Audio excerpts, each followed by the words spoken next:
right. Welcome to another live lesson. The name of this one is The Fraudulent Economy. And pretty much this is a lesson I've been working on today. Just gathering some information, to put this lesson together. Um, I was listening to a video earlier.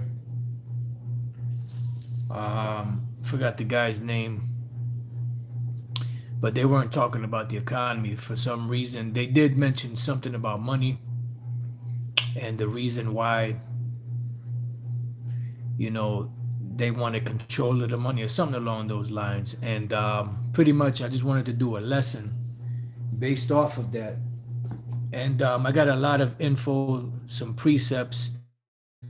I don't know if this will have to be like a two-part, thing, but I just want to just go into this because, see, these devils, the international banking families, they know what real money is. They know what a real economy is. They know how real money is supposed to be regulated, but yet they still commit fraud on the people. And that's pretty much what this is about. Because when you have an economy, which is pretty much breaks down to house management, you have to have first and foremost a proprietor or an owner, someone that has the property, the money, and then you have an overseer, right? Not an officer, overseer. But you have to have somebody that is an overseer of these affairs. In the case of here in the so-called United States, an overseer of the economy would be known as a treasurer. It says a person appointed to administer or manage the financial assets and liabilities of a society, company, local authority, or other body. A treasurer may be in charge of or oversee the organization's financial affairs, which may include activities as simple as choosing a bank, reconciling bank statements, and monitoring cash flow. The treasurer may also be responsible for investing funds in accordance with applicable legislation. And when you have an economy, you have to have someone to be a treasurer, right? Now, the term in the scriptures for a treasurer, both in the Old Testament and in the New Testament, is known as a steward. All right. Now, a steward is of the economy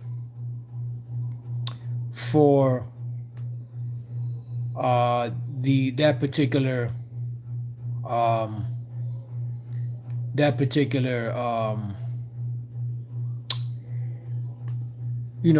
whether it's a empire, whether it's a country, or whatever it may be. You have to have stewards.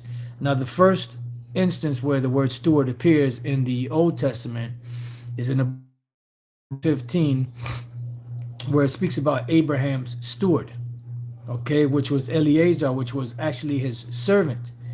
This is before he had any heirs. The only heir that he could see feasible to receive the inheritance, because he was already an old man, he was already in his 80s at this time, was Eliezer, who was his servant. And he was the one that was given charge over the affairs, of that household. Like, for instance, when you watch the movie Django, even though it was like a comedy, you had Stephen. Stephen was the steward of the house. He was in charge of the affairs of that household, making sure everything was managed properly, making sure everything was handled, the way it was supposed to be handled. In the case of a steward or a treasurer, they would be in charge of, setting up, okay, we're gonna need this much money for such and such, and this much money for this and that. When it comes to food and water and bills and all, they will have to make sure that everything is paid for, evenly, so that you want to get anything cut off or whatever the case may be in today's terms. So that was a steward back in the days. Now this particular word here for steward, I don't have it. I don't have a window open for it or a tab open for it. So what we're going to do is actually go here.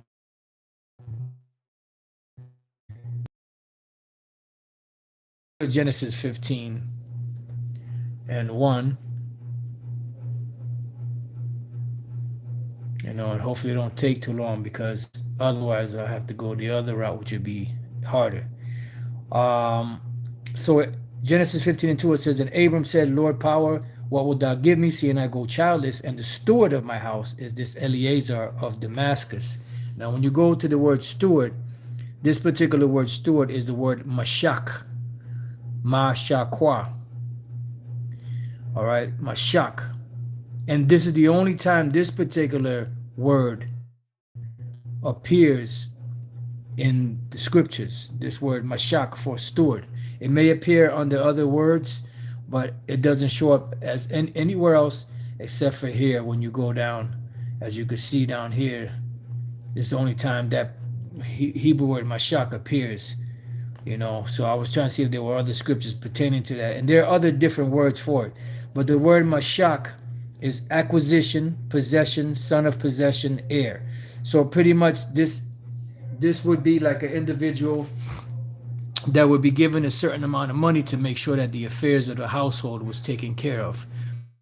Like you have the instance of Judas Iscariot. Judas Iscariot was also, he was like a treasurer, if for lack of better words, because he was the one that was holding money, that it comes to have money.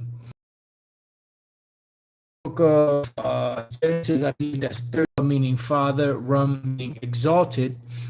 His name was changed to Abraham, Abba meaning father, and Raham meaning